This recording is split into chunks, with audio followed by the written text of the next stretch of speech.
if you have a team that's chosen to be pretty maniacal about the company. And how far that goes, you should have a mutual understanding, so you're not one person expecting one thing, another person expecting another thing. And you'll have individuals who have, health or relatives or things that are distracted. But yes, I have a fairly hardcore view that there should be a very large sacrifice made during those early years, particularly if you're trying to do some engineering things that you have to get the feasibility. In the software world, it's very, particularly for platforms, these are winner-take-all markets. So, the greatest mistake ever is whatever mismanagement I engaged in that caused Microsoft not to be what Android is. That is, Android is the standard phone platform, non-Apple phone platform. That was a natural thing for Microsoft to win.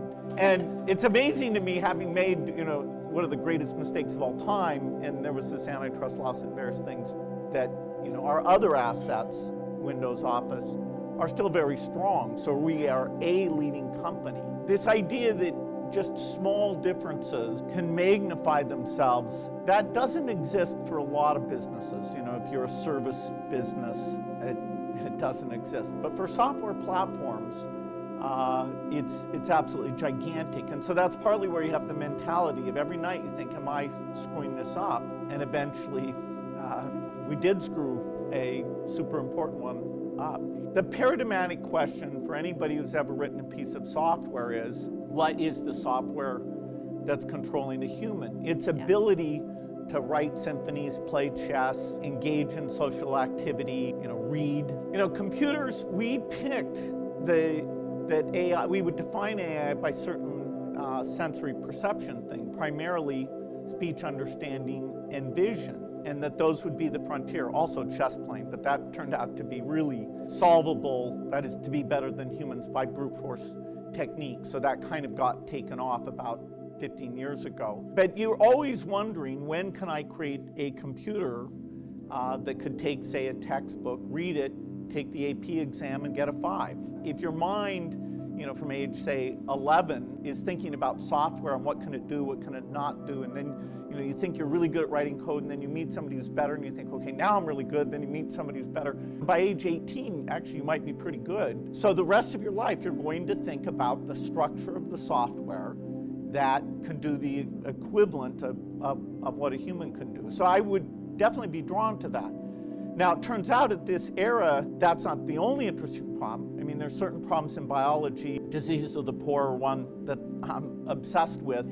I'm not doing the test tubes myself, but I get to help pick and fund the people working on those things. And there's also things in energy that have to do with inventions that would avoid climate change. So, I would definitely do software because that's what my brain. The word philanthropy, like entrepreneurship, covers a big range of things. What my wife Melinda have chosen to do is to create an organization that is taking responsibility for reducing and eliminating the diseases of the poor, which are infectious diseases. And so, we spend $5 billion in total. About a bit over $2 billion of that is sort of drug and vaccine R&D. And so I get to, when I, say, okay, we're going to build a TB drug team, we're going to build a TB vaccine team, we're going to build a kill all the mosquitoes in the world gene drive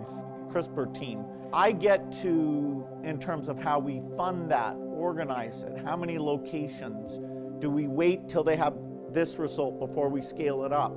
It takes a decade generally from start to finish. The AIDS vaccine, actually, we're on year 14, and it'll probably be another 8 to 10 years before that one is completely done. So some take as long as 20 years because there's many dead ends and you have kind of a portfolio of approaches. But yes, I feel like my working with governments, hiring smart people, managing teams, it did prepare me well for this very operational organization that's a lot like a business, except that our profit is lives saved as opposed to a monetary measure. If you want to learn computer science, just, Knuth wrote the book, buy it, read it, and do the problems if you really think you know this thing. If you want to learn physics, Feynman wrote the book. Just read the damn book. It's all there. So that when we put stuff online, we don't have anything in online physics that's any better than Feynman's book, honestly. Now, it's a little easier to learn. So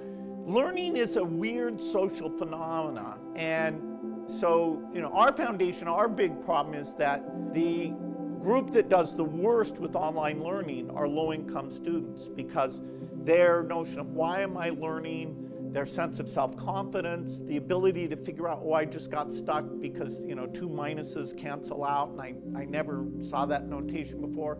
They just hit dead ends all the time. For the last 30 years or so, I've gotten to be friends with Warren Buffett, and he's in Omaha. He's not in this tech world at all. It's like, hey, how could you ever know which will rise and which will fall? I'm not going to put money until Apple sold at a multiple of 12. After he asked all his friends, hey, if somebody had an iPhone that was half as expensive, would you switch away?